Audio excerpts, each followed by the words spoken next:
Do you know if something comes in your life, it's because God said it could?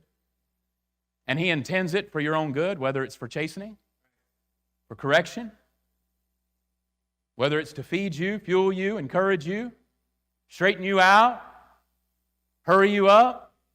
It can't get in your life if God doesn't say it can. Do you believe that this morning, church? It can't get in your life. You say, how do you know that? Well, the devil told us that. Isn't that something?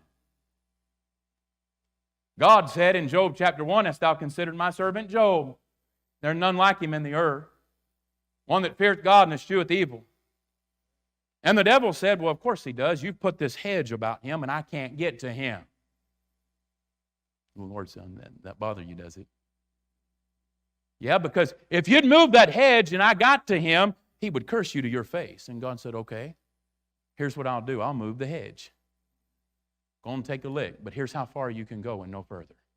You can't touch his body. You can touch what he has, but you can't touch him. And so then the devil goes in and he does what? What God said he could do in the life of one of his own. That's all he can do in your life is what God lets him do. And then he comes back and God said, hast thou considered my servant Job, that there is none like him in all the earth? Feareth God, escheweth evil, and still, and yet he retaineth his integrity, though thou movest me against him. The devil said, eye for eye, all that a man hath will he give for his life. But you let me touch him. You let me touch his body, take his health from him, and he'll curse you to your face.